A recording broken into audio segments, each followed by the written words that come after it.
Morning students, যে কোনো দেশ আলটিমেটলি অ্যাডভান্স হয় টেকনোলজি এবং সায়েন্সের হাত ধরে। আমাদের দেশে আজকের হিউজ যে বাজেট, সেই বাজেটের একটা হিউজ অংশ সেটা কিন্তু রিসার্চ ওরিয়েন্টেড কাজের পেছনে ধার্য করা হয়েছে বা হচ্ছে, যার ফলে আমাদের দেশে কিন্তু রিসার্চ ওরিয়েন্টেড জবের সংখ্যা অনেক বাড়ছে এবং ভবিষ্যতে আরও বেশি বাড়বে এবং এটা দরকার। এছাড়া কখনোই একটা দেশ এগোতে পারে না, একটা সভ্যতা কখনোই অ্যাডভান্স হতে পারে না। এবং তার মধ্যে অন্যতম প্রধান একটা ফিল্ড হচ্ছে বায়োটেকনোলজি। তুমি এই মুহূর্তে যদি top 10 career in after class 12 এই টাইপের দিয়ে সার্চ করো, তাহলে অবশ্যই দেখবে তার মধ্যে কিন্তু বায়োটেকনোলজি বা বায়ো ইনফরমেটিক্স বা জেনেটিক ইঞ্জিনিয়ারিং এই টাইপের কোনো সাবজেক্ট থাকবেই। এবং এই প্রত্যেকটাই কিন্তু আলটিমেটলি বায়োটেকনোলজির আন্ডারেই রয়েছে। ইভেন মাইক্রোবায়োলজিও বায়োটেকনোলজির আন্ডারে। দেন এনভায়রনমেন্টাল বায়োটেকনোলজি, মেডিকেল বায়োটেকনোলজি, এই সমস্ত কিছুই কিন্তু বায়োটেকনোলজির আন্ডারে রয়েছে। বায়োটেকনোলজি একটা বিশাল বড় ফিল্ড, তার মধ্যে এগুলো সব তার আন্ডারে সাব ফিল্ড। সো তোমরা যদি বায়োলজি স্টুডেন্ট হয়ে থাকো ক্লাস 12-এর, এবং আলটিমেটলি ক্লাস 12-এর পর বায়োলজি স্টুডেন্ট মানেই এমবিবিএস কোর্স করতে হবে বা ডাক্তার হতে হবে, এরকম কোনো বদ্ধ ফ্যাসিনেশান যদি তোমার মধ্যে না থেকে থাকে বা বায়াসনেস না থেকে থাকে, এবং এমবিবিএস কোর্সের জন্যে নিশ্চয়ই তোমরা জানো, এটা এমবিবিএস কোর্স করতে গেলে সরকারি জায়গা থেকে করতে গেলে নিটের এক্সাম দিতে হয়, কতটা কম্পিটিটিভ এক্সাম, সেখানে টপ র্যাঙ্ক করাটা কতটা কম্পিটিটিভ ব্যাপার, বা আলটিমেটলি যদি প্রাইভেট কলেজেও চান্স পাও সেক্ষেত্রেও কতটা হিউজ ফিজের একটা ব্যাপার থাকে।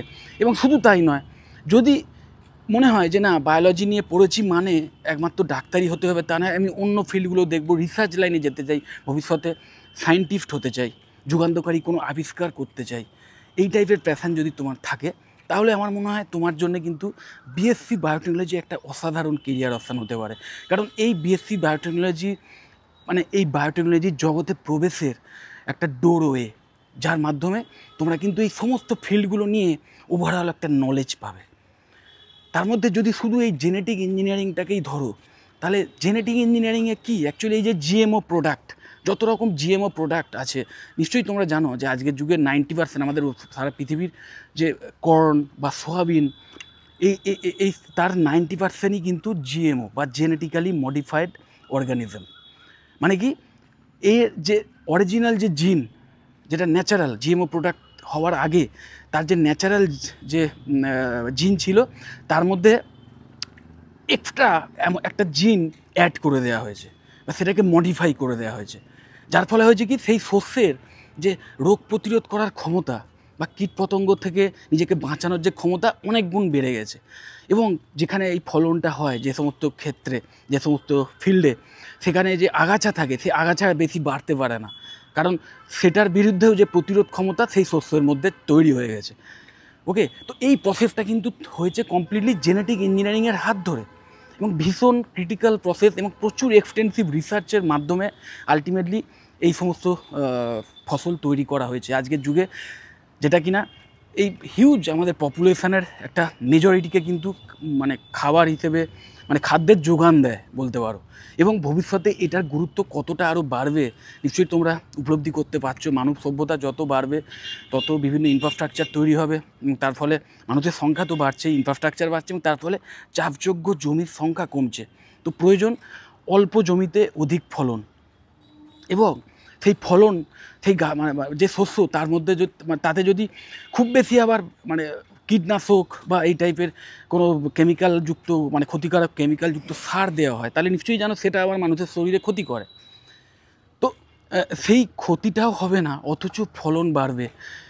তার জন্যে এই জিএমও প্রোডাক্ট এমনভাবে তৈরি করতে হবে যাতে সেই জিএমও মানুষের শরীরে কোনো এক্সট্রা ক্ষতি করতে না পারে, অথচ ফলনটাও বাড়ে। তো তার জন্য আরও কত এক্সটেন্সিভ রিসার্চের দরকার, বুঝতেই পারছো। এবং নিশ্চয়ই জানো যে সারা পৃথিবীতে অন্যান্য দেশে হয়তো অনেকেই ভাবে যে অন্যান্য উন্নত দেশে তো এই সমস্ত ব্যাপার নিয়ে রিসার্চ হচ্ছেই, তাহলে আমাদের দেশে অত দরকার কি? সেটা সম্পূর্ণ ভুল ধারণা। কারণ যে দেশে এই সমস্ত বিষয় নিয়ে রিসার্চ হয়, তারা কিন্তু সেই উন্নত যে প্রোডাক্ট, সেটার কপিরাইট বলো, সেটার পেটেন্ট বলো, বা সেটার টোটাল যে সেল করার যে রাইট, সেটা কিন্তু নিজেদের হাতে রাখে। তো তার ফলে সে অনেক বেশি দামে অন্যান্য দেশকে কিন্তু সেটা কিনতে হয়। তো আমাদের দেশে আমাদের নিজেদের দেশে যদি রিসার্চ করে এই টাইপের প্রোডাক্ট আমাদের দেশেই তৈরি হয়, তাহলে সেক্ষেত্রে অনেক কম খরচে কিন্তু এই ফসলগুলো ফলানো যেতে পারে, তার যে কস্টিং অনেক কম হতে পারে। তো তার জন্যে আরও হিউজ লেভেলের রিসার্চ দরকার, এবং যার জন্যেই আজকের আমাদের সরকার এই সমস্ত রিসার্চ ওরিয়েন্টেড কাজের পেছনে হিউজ একটা ইনভেস্টমেন্ট কিন্তু করছেন, যার ফলে ওই বললাম যেটা, যে প্রচুর রিসার্চ ওরিয়েন্টেড জবের মানে জব ক্রিয়েট হচ্ছে, এবং যেখানে কিন্তু এই অনেক ফ্রেশ গ্র্যাজুয়েটদের, মানে এই বায়োটেকনোলজি ফিল্ডেই পড়াশুনো করা ফ্রেশ গ্র্যাজুয়েটদের দরকার। এছাড়াও এটা তো জাস্ট আমি জেনেটিক ইঞ্জিনিয়ারিংয়ের একটা উদাহরণ দিলাম, যেখানে শস্যের ফলন বাড়ানো যেতে পারে। এই টাইপের আরও প্রচুর ফিল্ড আছে বায়োটেকনোলজির। যেমন এই মানে আকাশের যে আমাদের চারিদিকে যে পরিবেশ দূষণ হয়, বায়ু দূষণ, সেই বায়ু দূষণের মধ্যে যে ক্ষতিকারক কণাগুলো থাকে না, যার জন্য দূষণটা হয়, সেই কণাকেও পর্যন্ত মানে বিনষ্ট করে দিতে পারে এমন ব্যাকটেরিয়া কৃত্রিমভাবে তৈরি করা যেতে পারে।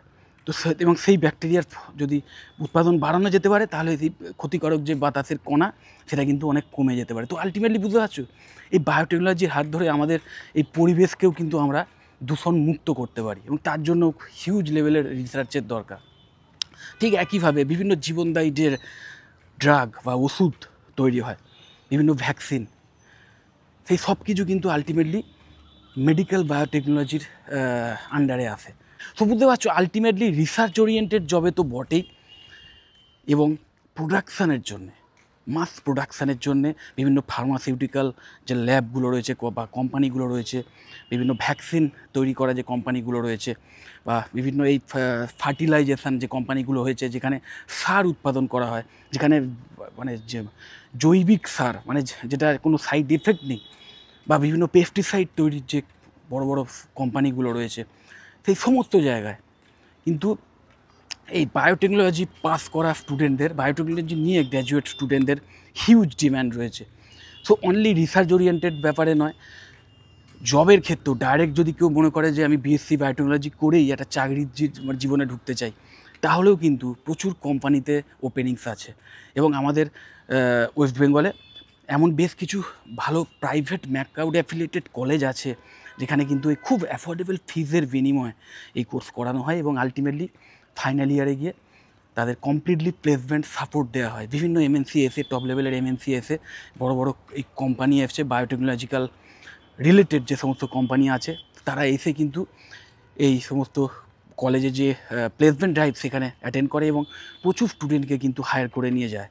ওকে, এবং শুধু তাই নয়, তারপরেও যদি কেউ ফার্দার স্টাডি করতে যায়, ভবিষ্যতে রিসার্চ লাইনে যেতে চায়, সায়েন্টিস্ট হতে চায়, সেক্ষেত্রে এমএসসি ইন বায়োটেকনোলজির মতো কোর্সও অফার করে বেশ কিছু কলেজ, যেমন Swami Vivekananda institute of modern সায়েন্সের নিশ্চয়ই তোমরা নাম শুনেছ, এসবিজিআই গ্রুপের অন্যতম সেরা একটি কলেজ। এই কলেজে বিএসসি বায়োটেকনোলজির মতোই এমএসসি বায়োটেকনোলজি কোর্সও অফার করা হয়।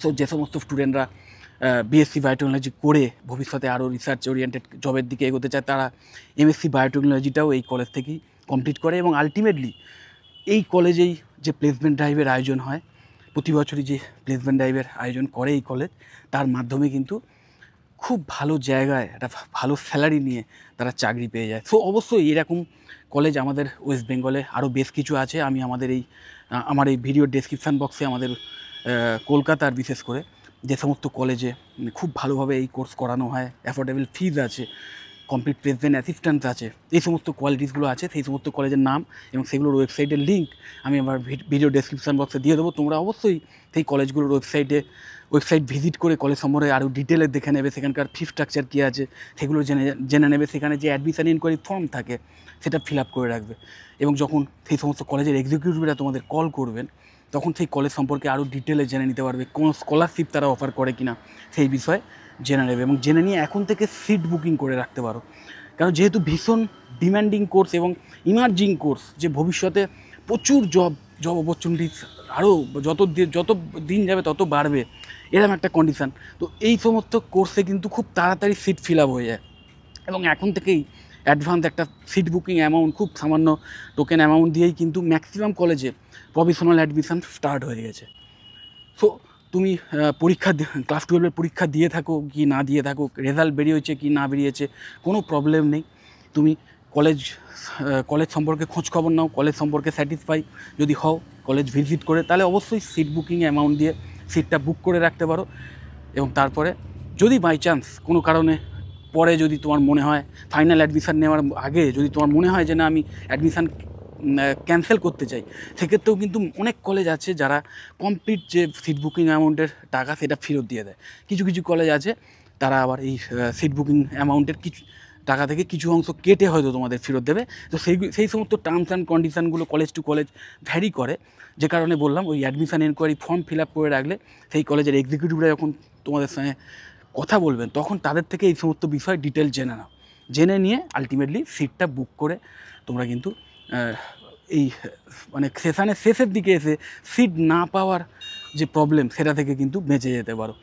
যদি এই সমস্ত কোর্স নিয়ে বা এই কলেজ নিয়ে আমার থেকে কিছু জানতে চাও, আমার পার্সোনাল কোনো ওপিনিয়ন নিতে চাও, তাহলে অবশ্যই আমাকে কল বা হোয়াটসঅ্যাপ করো, আমি তোমাদের অবশ্যই সমস্ত ইনফরমেশান দিয়ে দেবো।